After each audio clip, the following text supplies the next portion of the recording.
Did you know why the president of Turkey gave a Black Hawk helicopter as a gift to Captain Ibrahim Traoré, the young and enigmatic leader of Burkina Faso? Here is the story. Born in 1988 in the humble town of Bondokouy in western Burkina Faso, Ibrahim Traoré came of age in a country marred by political turbulence and chronic underdevelopment. Despite these challenges, his early life was marked by an unshakable determination to rise above the circumstances. As a student, he pursued higher education in geology at the University of Ouagadougou. But it was the military that ultimately called to him. Traoré joined the army in 2010 and quickly distinguished himself through discipline, patriotism, and a deep sense of duty. His rise through the ranks was swift, and he became known for his intelligence and frontline courage, especially during anti-terror operations in the northern regions plagued by jihadist insurgencies. In 2022, in a dramatic turn of events, Ibrahim Traoré led a military coup that deposed the transitional government of Lieutenant Colonel Paul-Henri Damiba. Traoré, then just 34 years old, became the world's youngest head of state. His ascent wasn't just about political power. It was driven by frustration with the government's failure to curb Islamist violence. With much of Burkina Faso's territory under siege from extremist groups linked to Al-Qaeda and ISIS, Traoré promised to restore security and national dignity. He struck a chord with a disillusioned population, becoming a symbol of resistance and renewal. As Traoré took charge, the security challenges intensified. His administration faced a daunting task, fighting asymmetric warfare in remote territories with limited resources. Burkina Faso, long reliant on Western aid, began diversifying its international partnerships.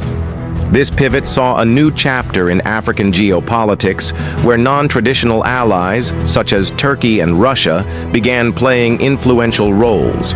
Turkey, under President Recep Tayyip Erdoğan, has for years pursued a proactive foreign policy in Africa. With strategic investments, humanitarian missions, and military cooperation, Ankara has steadily increased its footprint on the continent. Burkina Faso, with its strategic location in the Sahel, a volatile region that acts as a gateway between North and Sub-Saharan Africa, became a key partner in Turkey's evolving Africa strategy. Diplomatic ties between Turkey and Burkina Faso deepened following Traoré's takeover. Turkey offered military training, equipment, and humanitarian support.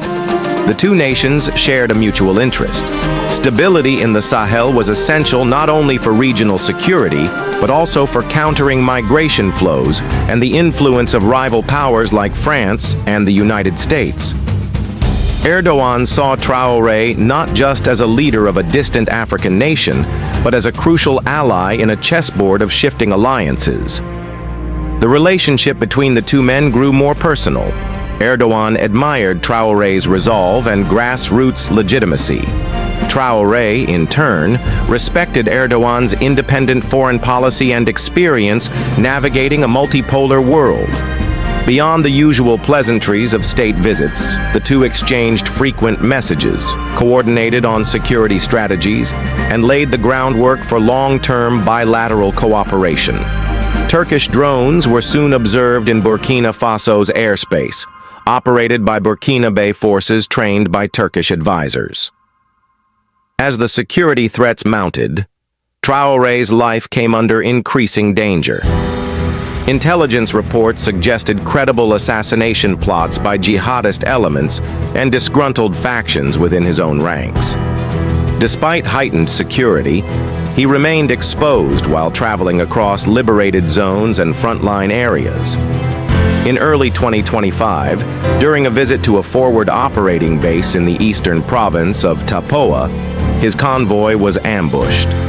Though he survived, the close call raised alarms among his inner circle and international allies.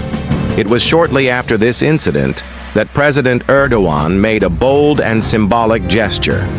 In a grand ceremony at Ouagadougou International Airport, Turkey handed over a fully equipped Sikorsky UH-60 Black Hawk helicopter to the government of Burkina Faso, not just as military aid, but specifically to provide secure mobility for President Traoré.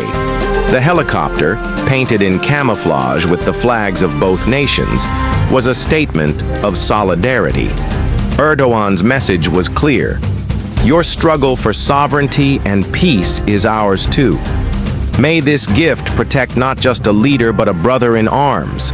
The helicopter, capable of night operations, rapid deployments, and armed escort missions, immediately enhanced Traoré's personal security and operational reach. It allowed him to oversee anti-insurgency efforts directly, coordinate troop movements, and connect with communities in remote areas. Symbolically, it became a flying emblem of Burkina Faso Turkish friendship.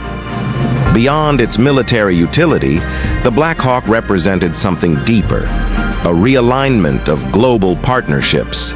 For decades, African nations like Burkina Faso were tied to Western aid and policy dictates.